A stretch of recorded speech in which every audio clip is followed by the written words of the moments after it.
খাওয়া লাগবে, দৌড়েই দৌড়েই ঘাস খাবি, এখানে বুঝবি না যে কেমন লাগে। চোর কেডা? চোর কেডা? মুই চোর? ওরা দিকে চোর মনে হয়? সৌদির তো নাইছি হেকালে না চলতে পারো নাই। হ্যাঁ এখন তো কটা দিন গেছে, এখন চলতে না পারার কারণটা কি আমি এটা বুঝলাম না। না তুমি পিছন ঘুরে আসছিলা তো, এর জন্য আমি চিনতে পারি নাই, পিছন দেখছি। আমি তোমার স্বামী, হাজবেন্ডের সামনে তুলছেন বা পিছন তুলছেন বা সাইডে তুলছেন বা যে কোনো অ্যাঙ্গেল থেকে চেনা দেবে।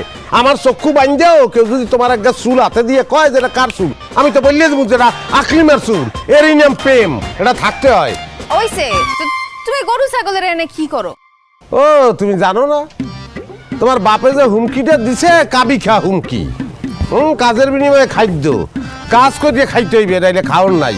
এই হুমকি দিছে না, আমার তো বলছে যেমন গরু ছাগল চড়াইতে হইবে আর ওই পিলে বলে খাইতে হইবে, নাইলে আমার খাওয়ার নাই।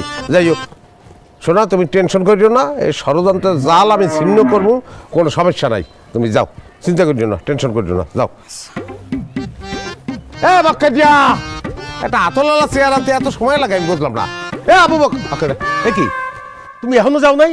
গরুগুলো তো না খেয়ে মরে যাবে। কই মরে যাবে, ওই দিক খাইতে আছে। হ্যাঁ রাখ রাখ রাখ রাখ। গরু চড়াইতে শিয়াল লাগে?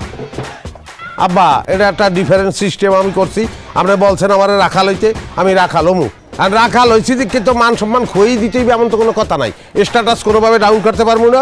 আমি চেয়ারে বইয়ে গরুরে খাওয়াবো, হ্যাঁ। আর আমি লোক রাখছি, বক্কা দিয়ে দিকে সালাম দে। আসসালামু আলাইকুম। সে আমার অ্যাসিস্ট্যান্ট, তার রোজ হইলো 600 টাকা। গরু চড়াদোর আবার অ্যাসিস্ট্যান্ট?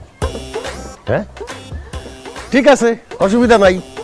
তুমি রোজ তারে 1 লাখ টাকা দাও কি 10 লাখ টাকা দাও, আমার কিছু আসে যায় না, কারণ আমি তোমারে 1 পয়সাও দিব না। দুলো ভাই কাকা তো গেছে, আপনারা টাকা দিব না। তা কাকা যদি আপনার টাকা না দেয়, আপনি আমার হাজিরে কেমনে দিবেন? পরে হাজিরে এলাকা চালাবো, আমি চাকরি মাকরি করবো না, বাদ দেন। আমার কথা হল যে চাকরি দিতে পারে হ্যাঁ বেতন দেওয়ার ক্ষমতাটাও আছে। বেতন আমি দিমু, বোনাসও পাবি, বোনাস দেবে আমার হৌরে, সমস্যা নাই। তুই ছাগলগুলো খোল।